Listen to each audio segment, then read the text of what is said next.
irú kíre Elédùmarè, irú kíre ọba adániwáyé, irú kíre ọba ṣẹ̀dá tó dá gbogbo wa. Ó mà ṣe o, gbajúgbajà òṣèré tíátà ni Murphy Afolabi náà tún jáde láyé o. Àárò òní la gbọ́ pé ọkùnrin gbajúgbajà òṣèré ìtàgé náà dẹni ọ̀run alákejì. Báwo ló ṣe jẹ́? Kí ló ṣẹlẹ̀? Gẹ́gẹ́ bí a ṣe gbọ́, wọ́n ní ṣe lọmọkùnrin wọn bí ìlú Òṣogbo náà ṣubú lulẹ̀ tó sì tibẹ̀ dẹni tí wọ́n ń gbé dìgbàdìgbà, tí ọkùnrin náà dẹni tí kò lè dìde mọ́ tó dèrò ọ̀run àṣàǹtẹ̀.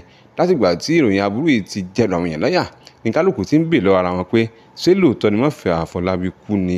Báwọn tí wájú ti ń bèèrè ni àwọn tẹ̀yìn ń bèèrè, àwọn tààrin ń bèèrè, àwọn ará ìwọ̀ oòrùn, ìlà oòrùn, àríwá àti gúúsù tẹni gbogbo wọn ń bèèrè pé àní ṣé lóòótọ́ ni Murphy Afolabi jáde láyé, nítorí pé àgbọ́sọgbánù ni èèyàn ń jẹ́ fún gbogbo èèyàn. Kálukú ni wọ́n forí gbárí nígbà tí ìròyìn náà kàn wọ́n lára pé Murphy ọmọ Afolabi òun náà tún ti lọ. Ṣùgbọ́n ìgbà tí ó di nǹkan bíi aago 2 ọ̀sán, ó sì hàn gidigidi, ó sì hàn gbangba pé ọkùnrin náà ti lọ. Àwọn òṣèré ẹgbẹ́ gbogbo wọn pátá ni wọ́n ń kẹ́dùn. Lára àwọn tó ti kẹ́dùn ọkùnrin náà ni Ọdúnladé Adékọ́lá, Kúnlé Afọ́d, gbogbo àwọn òṣèré pátápátá, gbogbo wọn pátápátá ni wọ́n sọ yìí pé irú ikú òrè bẹ́ẹ̀ bá gbàgbé àánú òde òní.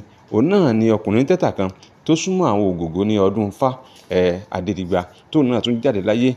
Tí ẹni wọ́n ń sọ lọ́wọ́ tí ikú ọkùnrin òṣèré lóyìnbó ìyẹn tí wọ́n pè ní Saint Obi náà tún ṣẹlẹ̀.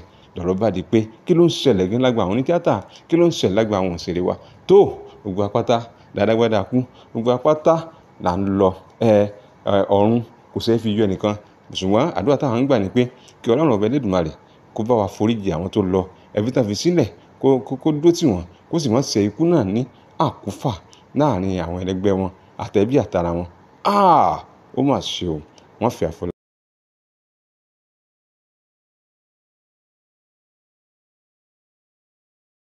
Hey, thanks for watching this video. Subscribe on our YouTube channel. Subscription is free.